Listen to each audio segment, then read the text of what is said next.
So this video lesson is going to be, I broke it down into two parts, and we're going to be talking about solving and graphing linear inequalities. In the last few sections, we've been doing linear equations, and inequalities will work similarly to inequalities. Now, equations, we're dealing with an equal sign, right? When we're dealing with inequalities, we're talking about unequal signs, right? In the sense that you guys, it's not something new for you. You guys have seen it all before, but we're talking about greater than, less than, greater than or equal to, or less than or equal to. And the symbols for those, you guys should have seen before, right? It says here a linear inequality in one variable, right? Which means only one unknown, can be written in one of the following four forms, where A and B are real numbers, right? We're just separating them. And A can't be equal to 0. The reason A can't be equal to 0 in this is if we have 0 times our x, everything becomes 0. So what we're talking about here, everyone's got different tricks to understanding the greater than or equal than sign. And what I want to do is just explain that the big end where it's open, sorry, my pen isn't working right now. To get that turned on. The big end here where it's open means that this side is bigger. The little side means that that side is smaller, right? So the open end, the big end of this equation means that we're talking about something bigger, right? Or greater than. Whatever is on that side will be greater than what is on the side that's smaller, the side being pointed to. So that being said, if we look at number 2, we've got ax plus b is less than. Notice that the smaller point, the point right here on this side is smaller, and it's pointing to the part that's smaller. That means everything that ax plus b can be has to be less than 0. It cannot equal 0. It can start at 0, but it can't equal 0, and it's going to be everything less than 0. So all of these have to be something negative, right? Because everything less than 0 is negative. The only difference we have with those is if you see that line underneath there, you'll see it right there. Let's see if I can draw an arrow, right? That just means that it can also be equal to. And when we represent these on a graph, greater than would be an open dot going in a positive direction, or sometimes you might see it as a bracket going in a positive direction. Less than would be an open dot going in the negative direction, or a bracket going in the negative direction. The main difference between greater than and equal to is here we would have a closed dot. Oh, this is my bad. These are supposed to be parentheses, not brackets. Yet I ever said that. We have a closed dot going in the positive direction and a bracket in the positive direction. Here, we would have a closed dot in the negative direction and a bracket in the negative direction. So remember, if it's just greater than or less than, we have an open dot or a parentheses, right? If it's greater than and equal to, or less than or equal to, we're going to have a closed dot, and we're going to have brackets. All right? So when we're talking about solutions to linear inequalities, they're going to solve very much like an equation. A solution of an inequality and one variable is a value that, when substituted for the variable, results in a true statement. Now, when we're dealing with equations, we're getting one set solution, right? One answer. If this were to read 5x plus 2 equals 0, we would have one solution, right? We would subtract 2 from both sides, and we'd get 5x equals -2, and we'd divide by 5, and we would get x equals -2/5. But when we are solving for an inequality, there's a whole set of solutions, right? Because we're saying that 5x plus 2 is greater than 0. So all these things that make 5x plus 2 greater than 0. Now, we would solve it the same way as though we were solving an equation, right? All the steps are the same for the most part. We'll get to one that's a little different down the road when we get to it. But right now, we'd still just subtract 2 from both sides, and we would still get 5x greater than -2. And we still want to get x by itself, so we're going to do the next indicated thing, which would be to divide by 5 on both sides, right? And we would wind up with x is greater than -2/5. Now, that is a very distinctive difference. On this side over here, we're saying that x equals -2/5. It can only be that number to make it true. But what makes our original statement true here is when x is -2/5, and any number bigger than 2/5 will make that a true statement. So we have an entire set of numbers. The set of numbers that make this true for us would be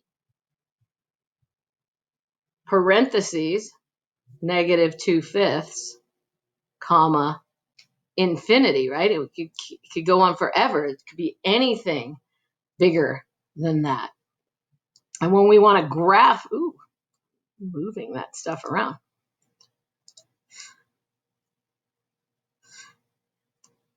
So when we're graphing linear inequalities, right, or they're inequalities because they're not equal, the graph of an inequality in one variable consists of all points on a number line that represent its solutions. Now, on the last slide, we saw that everything bigger than -2/5 was a solution. So we would find -2/5 on that number line, and it would be that and everything bigger. In the equation the inequality that we have represented here, we have x is greater than 1, right? And since it's greater than 1 and not greater than or equal to 1, what we know about this is that, pen does not want to work today. There it is. That we can have an open dot on 1, and it is going to include that and then everything bigger than that, right? If I wanted to, I could also graph that as a parentheses, and still everything bigger than that, right? They both say that we're starting at 1, but not including it, and it is going to be everything bigger than 1. Let's see what else we got here. So this one says, graph the inequality. An open dot is used to graph and express that 3 is not a solution to the inequality. And we're saying that x is greater than 3. It's all things bigger than 3, right? Did I read the last one right? Yeah. So what are we going to do? We're going to have that open dot again at 3, and it's going to be everything bigger than 3, right? The set of numbers that fit here is 3 all the way to infinity, because everything bigger than 3 fits.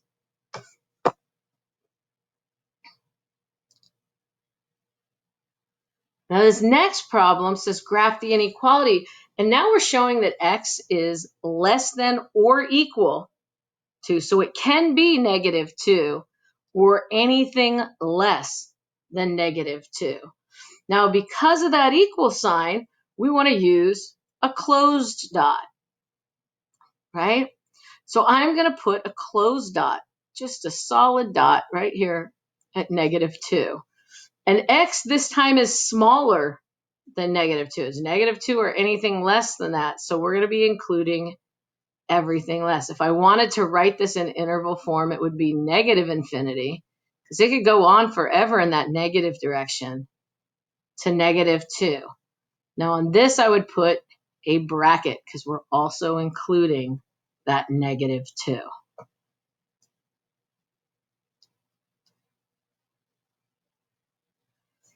Now, I don't need to know a lot, and I don't have to be super specific with these things, right? Here I'm saying x is greater than 4.5. Well, that's 4.5, right? Let's go rainbow.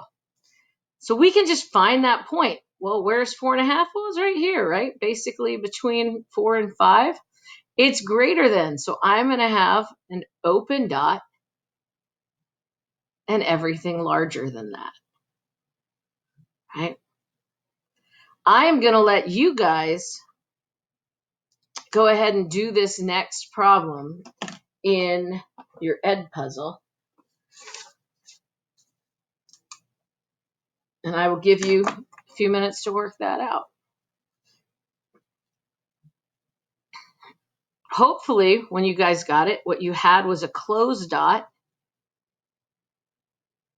at -1 going in the less than direction, because this is -infinity to -1, and we are actually including that -1.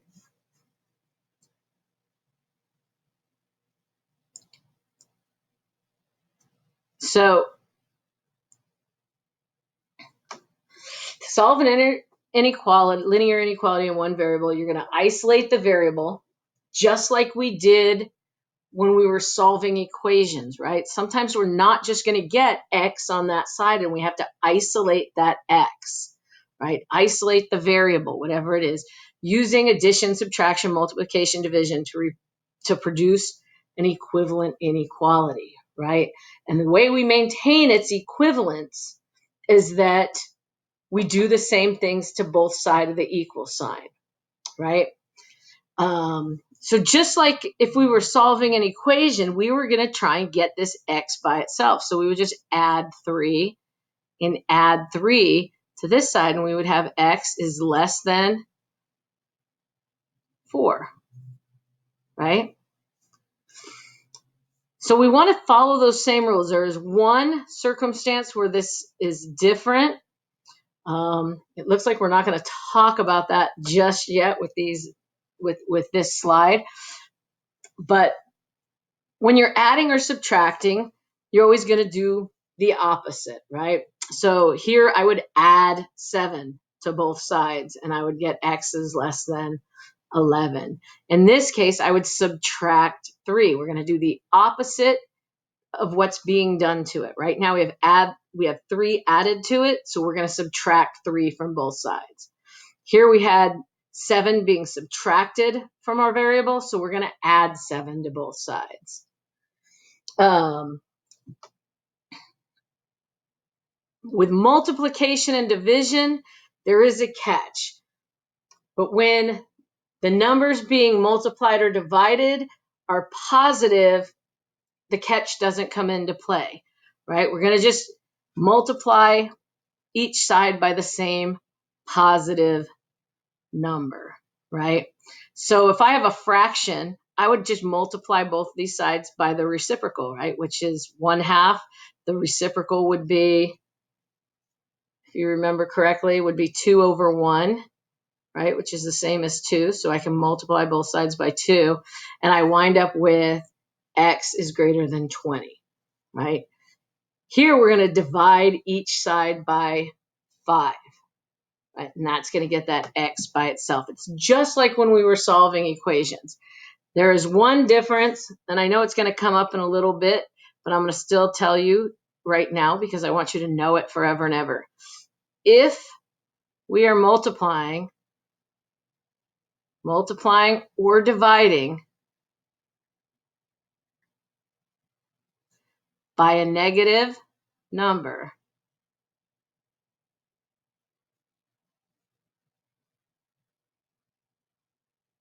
you have to change the directions of the sign. Must change the direction of the inequality. That means if it was greater than, it becomes less than. If it was less than, it becomes greater than. Because what we wind up doing is we wind up changing the sign of whatever was on the other side, and it would no longer be valid. So we need to make sure that when dividing or multiplying by a negative number that we change the direction of our inequality. And that is right here. That's the same piece of information. When you multiply or divide by a negative number, reverse the inequality. Here we had negative x is less than 17. So we have to divide both sides by -1. And because we're dividing by a negative number, we had to change the sign of that inequality. Here, we're dividing both sides by -9, And so when we come over here, we've changed the direction of that inequality. It is a very important piece of information. So you got it twice. Do not forget it, or you will get things wrong, especially in this online world where signs make all the difference, right? Between right and wrong, because you're just turning in multiple choice. And if you mess up that sign, chances are pretty good you're going to get the problem wrong, right? So it's a very important piece of information to have. So let's talk about solving these inequalities, and then we're going to graph the solutions of the inequalities as we go. Let's get rid of this rainbow pen here for now. And remember, we're doing backwards PEMDAS, so we're going to do whatever's added or subtracted to that inequality first to undo it. So I am going to start with, I have 9 added to it. So I am going to subtract 9 from both sides. And here I'm going to get 4x is less than 25 minus 9. I believe that is 16. Then our next step would be, well, we still have that 4 being multiplied to it. So I'm going to divide both sides by 4. And I'm going to get x is less than 4. Now it says I also have to graph this. And this is a pretty easy graph to make when you think about it, right? Let's see if I can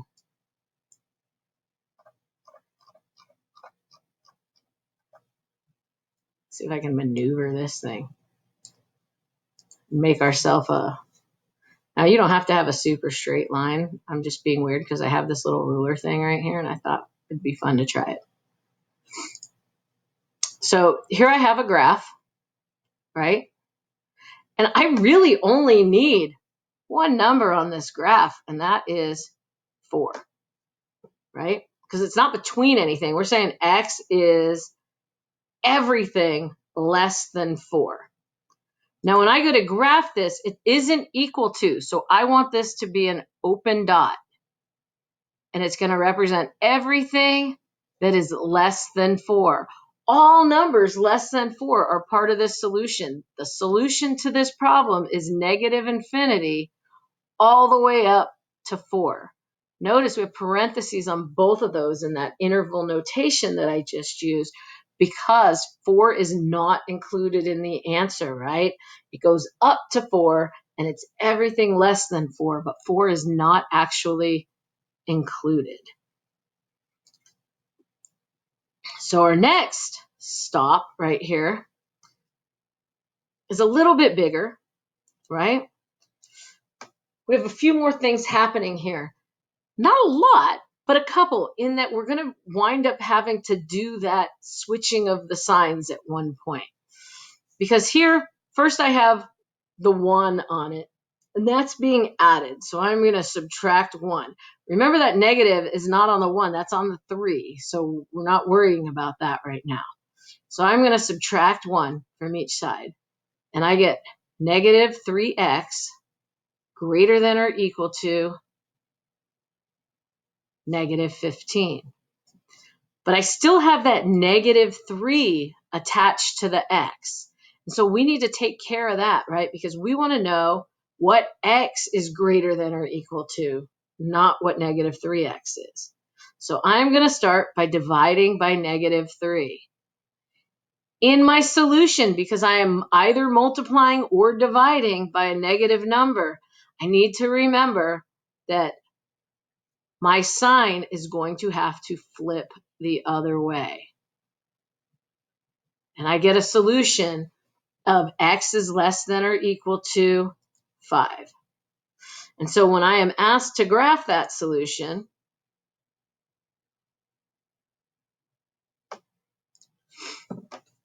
that'll be pretty easy, right? I'm just going to have a point, 5, right? Doesn't matter. I could have 6, 7, 8, 9. I could have everything going in the negative direction there too. All I need to know, though, is that 5 is there and that x is everything including 5 and less than 5. Because we have this line underneath, we need to make this a solid dot. And it's less than, so it's everything going in that direction. If I was going to write this in interval notation, it would be parentheses, negative infinity, comma, 5, bracket. Even though that bracket looks a little bit like a parentheses. Does that make sense? Does that make a little bit of sense? All right, let's take a look at this one.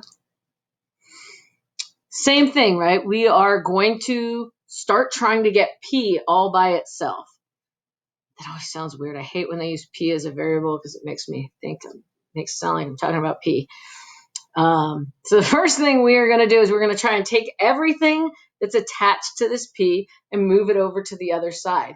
And we're doing it in backwards order of operations because this is inverses. We're trying to undo. So we need to do it in backwards order.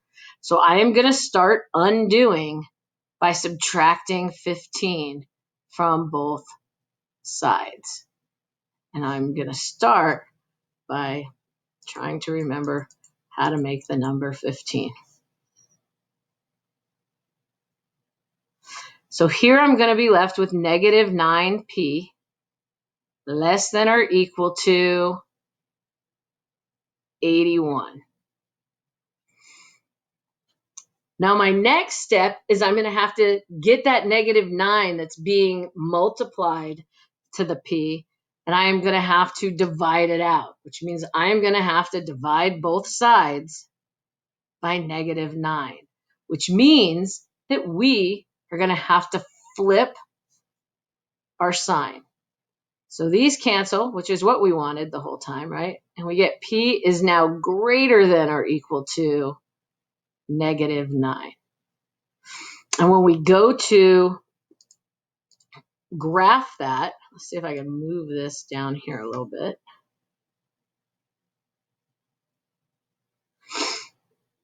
I kind of like having that little ruler thing.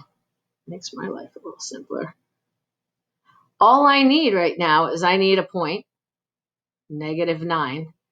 And then I need to, let's do it in blue.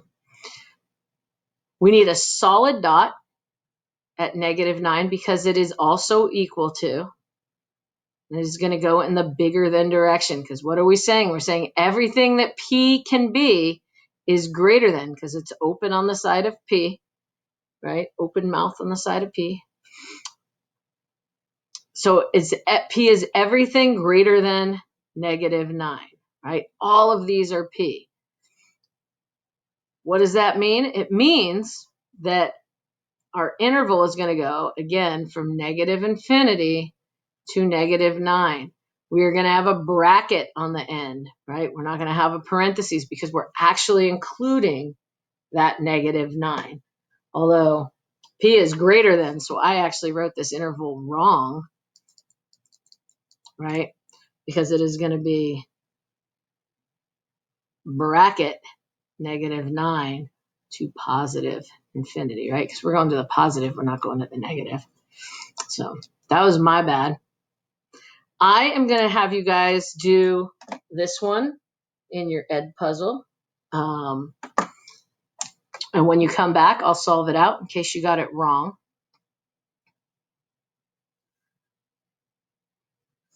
So when we go to solve this one, the first thing we want to do is get that 7 off, and we're going to add 7 to both sides, which will leave us with 5x less than or equal to 6x plus 7. Notice that we have a variable on both sides, which was not something we talked about before. So we'll see if you got it. If you didn't, it's okay. Maybe I won't save this one for the ed puzzle. Yeah, we might skip the question on this one, so you'll just get to see me answer it. Here we're going to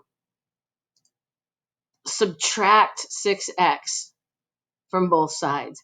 Now, notice I am not multiplying or dividing this 6x. I am subtracting it. So we do not, in this case, need to change the direction of our sign. Here we'll be left with -x less than or equal to 7, right? But, and here's the big but with this. I said the big but. I am now dealing with this -x, and I need to make it a positive x because that's what I care about. So I need to multiply both sides by -1 or divide both sides by -1. But it doesn't matter because when I do this and I get this x, I have to change the direction of our sign. Okay? When we graph this using our little ruler here,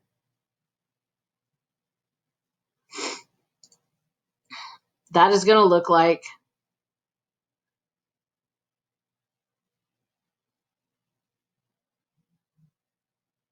a point at -7, right? And we're going to have a solid dot because it is also equal to, right? It is greater than or equal to -7, which means it is going to be everything from -7 to infinity. It's going to go on forever. -7 to infinity. Infinity, notice, always has a parentheses on the other side because you can't include infinity, right? Because it goes on forever and ever and ever and ever. Sometimes you're going to have to do a little bit more work. You're going to have to do some distribution before you can figure this out. So, grabbed a real pen. That would have really messed up my tablet. So just like if you were solving an equation, you're going to want to distribute these pieces through first, right? And rewrite your equation. So here we'd have 3 times x is 3x. And then we'd have 3 times -7 is -21. And we'll keep our signs the same. 6 times 10 is 60. 6 times -x is -6x. Right? And now we can move our pieces around. So I'm going to start by getting all of my variables on the left. I like to work with my variables on the left. It is a preference. If you want your variables on the right, that's fine. But I just prefer to have them on the left because I want my variable to be what I'm solving for in the end. So I'm going to go positive plus 6x to both sides.